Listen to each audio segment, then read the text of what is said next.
O que acontecerá aos Estados Unidos de acordo com a Bíblia? Como será sua queda?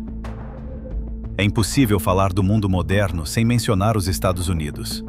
Com pouco mais de 250 anos, emergiu como a nação mais poderosa e influente do planeta. Suas decisões abalam economias, desencadeiam guerras, moldam culturas e definem o rumo de nações inteiras. Sua moeda domina os mercados. Suas forças armadas inspiram respeito. Sua cultura cruzou oceanos e fronteiras, alcançando em todos os cantos do mundo. E sua política, para o bem ou para o mal, divide o planeta entre aliados e adversários. Mas além do seu poder humano, existe uma questão que transcende a geopolítica e os interesses terrenos. Que lugar os Estados Unidos ocupam no plano de Deus? Essa nação é mencionada nas profecias bíblicas? Ela desempenha algum papel nos eventos finais? O que o aguarda no cenário turbulento do Apocalipse? Hoje, muitos crentes vivem em meio à dúvida e à especulação. Alguns afirmam que os Estados Unidos são a nova Babilônia, destinada ao julgamento e à destruição. Outros a veem como um muro que ainda protege Israel. Para alguns, é um instrumento de bênção. Para outros, um gigante que será derrubado por seu orgulho e apostasia. A verdade é que, embora tenha nascido sobre fundamentos bíblicos e proclamado a frase "Em Deus nós confiamos" em sua moeda, hoje os Estados Unidos têm aprovado leis que contradizem o plano de Deus para a família e tornou-se um dos maiores exportadores de ideologias contrárias aos princípios cristãos. E assim permanece o grande desconhecido. Qual será o seu destino? Será destruído como Sodoma? Consumida pelo fogo do seu próprio pecado? Será que Deus o usará como um impedimento ao mal até o fim? Será que ele desaparecerá no caos da grande tribulação? Ou será que cairá sob o controle do sistema do anticristo? Vamos nos aprofundar nas Escrituras, história e sinais proféticos, para tentar compreender o futuro da América. Não nos deixaremos influenciar por rumores, nacionalismo ou interesses políticos. Nossa única fonte será uma só, a Palavra de Deus. Vamos continuar. Conte-nos qual você acha que será o destino final dos Estados Unidos. Deixe seu comentário. Vamos começar.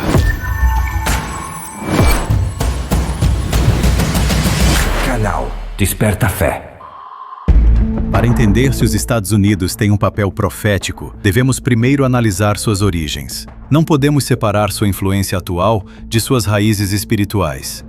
A história dos Estados Unidos não pode ser explicada apenas pela política ou pela economia. Sua emergência é profundamente ligada a uma visão de mundo bíblica que permeava suas instituições, educação, cultura e missões estrangeiras.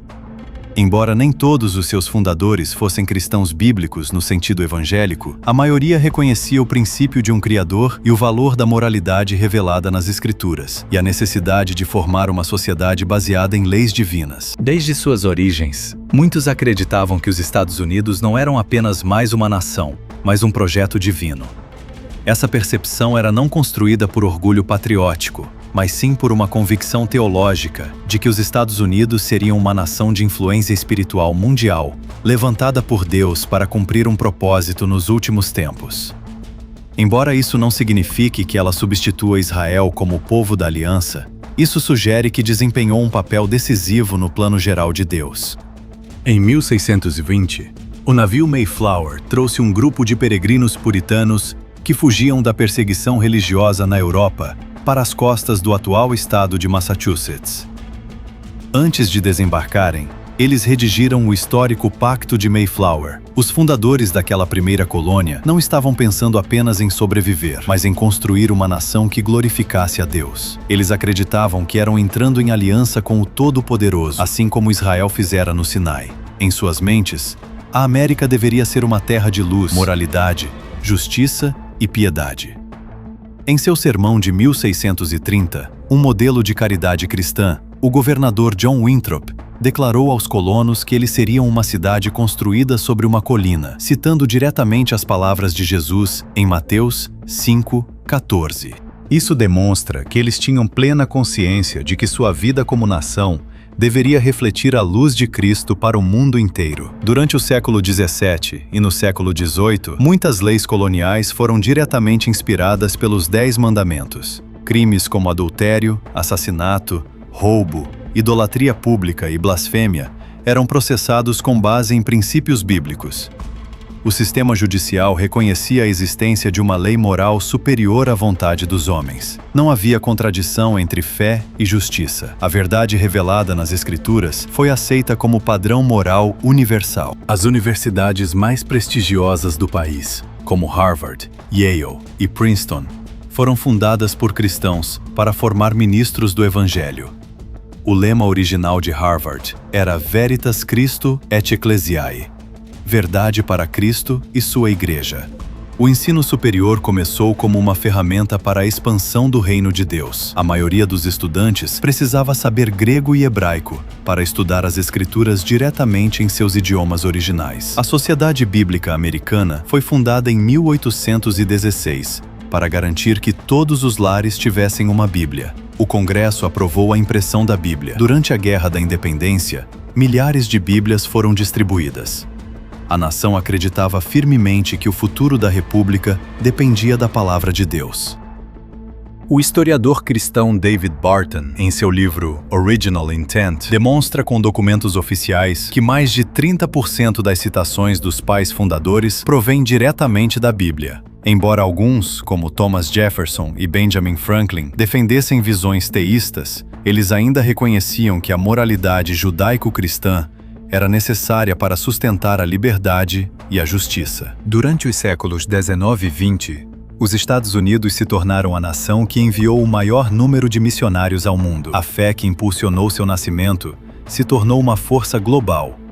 Sociedades bíblicas, escolas teológicas, estações de rádio cristãs, editoras evangélicas e cruzadas evangelísticas internacionais foram todas promovidas por igrejas americanas. Movimentos como o Segundo Grande Despertar do século XIX, com Charles Finney, a Rua Azusa, o Movimento Pentecostal de 1906 e Cruzadas Mundiais de Billy Graham, o crescimento de denominações como as Assembleias de Deus, os Batistas do Sul, os Metodistas Wesleyanos e a Igreja de Deus, transformaram os Estados Unidos no centro nevrálgico da evangelização global. Foram fundados seminários que enviavam pastores para a América Latina, Ásia e África. A Bíblia foi traduzida para centenas de idiomas. Estações de rádio cristãs, canais de televisão e plataformas foram criados que alcançaram milhões de pessoas com a mensagem de arrependimento e salvação. O pastor John Piper, em sua reflexão sobre o papel da América, disse: "A América foi grandemente usada por Deus, não porque fosse melhor do que outros povos, mas porque tivemos acesso ao Evangelho, aos recursos e à liberdade para divulgá-lo." Essas bênçãos nos tornam responsáveis, não superiores. Um dos papéis proféticos mais importantes dos Estados Unidos tem sido sua defesa consistente do Estado de Israel. Desde 1948, quando foi um dos primeiros países a reconhecer oficialmente sua independência, manteve relações diplomáticas, militares e econômicas privilegiadas com o povo judeu. Em 2017, o presidente Donald Trump reconheceu Jerusalém como capital de Israel e transferiu a embaixada para lá, algo que muitos líderes cristãos, como John Hagee, interpretaram como um ato profético, alinhado com Zacarias 12:3 e Gênesis 12:3, onde Deus promete bênção para quem abençoar Abraão e julgamento para quem o amaldiçoar. Os Estados Unidos vetaram dezenas de resoluções da ONU contra Israel, financiaram sua defesa antimísseis e apoiaram sua soberania. Esse apoio não é acidental. Muitos de seus líderes afirmaram que o fazem não apenas por razões geopolíticas, mas por convicção bíblica. Teólogos como Jonathan Edwards, no século XVIII, acreditavam que os Estados Unidos teriam um papel nos últimos dias como instrumento de Deus para a propagação do Evangelho. No entanto, outros como Irving Lutzer, em seu livro When a Nation Forgets God, alertaram que qualquer nação que se afaste da palavra será visitada com julgamento. Não importa quão grande ou abençoada tenha sido no passado. O historiador Paul Boyer, autor de When Time Shall Be No More, explica que grande parte da identidade nacional americana tem sido ligada a uma visão apocalíptica de propósito divino. Muitos movimentos evangélicos consideraram que Deus levantou a América para proteger Israel, pregar o Evangelho e preparar o palco para o retorno de Cristo. No entanto, Essa exaltação deve ser equilibrada com os avisos bíblicos. Em Amós 3:2, Deus disse a Israel: somente a vós conheci de todas as famílias da terra. Portanto, eu vos punirei por todas as vossas iniquidades. Maior luz, maior julgamento. Se a América era uma nação de aliança, também será uma nação responsável perante o tribunal de Deus. Agora, não se pode falar do destino profético de uma nação sem considerar sua condição espiritual presente. Assim como Deus levantou impérios para cumprir seu propósito, também os derrubou quando suas obras se encheram de maldade. A Bíblia é clara que Deus pesa as nações na balança, assim como fez com a Babilônia. Em Daniel 5:27, lemos: você foi pesado nas balanças e foi considerado insuficiente. Os Estados Unidos, embora muito abençoados por sua fundação piedosa, deram passos gigantescos em direção à apostasia. A nação que outrora promovia a santidade, agora legaliza a perversão. Aquele que imprimiu Bíblias, agora censura a verdade. Aquele que enviou missionários, agora financia ideologias anticristãs. Esse declínio não aconteceu da noite para o dia. Foi gradual, silencioso, disfarçado de liberdade e normalizado pela mídia, educação e política. Durante os séculos 18 e 19, os chamados grandes despertares abalaram profundamente a vida espiritual da nação. Os púlpitos ardiam com apelos ao arrependimento, igrejas se encheram de orações, e toda a nação sentiu a influência do Evangelho. No entanto, a partir do século XX, especialmente após a Segunda Guerra Mundial, iniciou-se uma transformação cultural que afetou seriamente a espiritualidade do país. O materialismo, o conforto, o secularismo e o liberalismo teológico infiltraram-se nas igrejas. As cruzadas evangelísticas deram lugar a espetáculos religiosos. A pregação bíblica foi substituída por discursos motivacionais. As multidões não buscavam mais a santidade, mas sim experiências emocionais. O pastor Leonard Ravenhill, em seu livro Por que o Avivamento Não Está Chegando?, alertou: a América está cheia de igrejas que estão apenas de passagem, enquanto o inferno se enche. Não haverá renascimento onde não houver quebrantamento. A nação adormeceu espiritualmente, enquanto o inimigo ganhava terreno no sistema educacional, nas artes, na mídia e na política. Durante os séculos 18 e 19, os chamados grandes despertares abalaram profundamente a vida espiritual da nação. No entanto, a partir do século XX, especialmente após a Segunda Guerra Mundial, iniciou-se uma transformação cultural que afetou seriamente a espiritualidade do país. O materialismo, o conforto, o secularismo e o liberalismo teológico infiltraram-se nas igrejas. As cruzadas evangelísticas deram lugar a espetáculos religiosos. A pregação bíblica foi substituída por discursos motivacionais. Caro ouvinte, este versículo é um convite à humildade, oração e conversão. Se desejamos o perdão de Deus e a cura de nossa terra, devemos nos submeter a Deus e buscar sua ajuda. Confiar que Ele nos ajudará é uma vontade inabalável. Devemos ser humildes em nossa relação com Deus e com os outros, orar com fé e confiança de que Deus nos ouvirá e nos afastará de nossos pecados. E assim, chegamos ao fim deste vídeo. Esperamos sinceramente que tenha sido uma grande bênção para a sua vida e que tenha tocado o seu coração com profunda reflexão.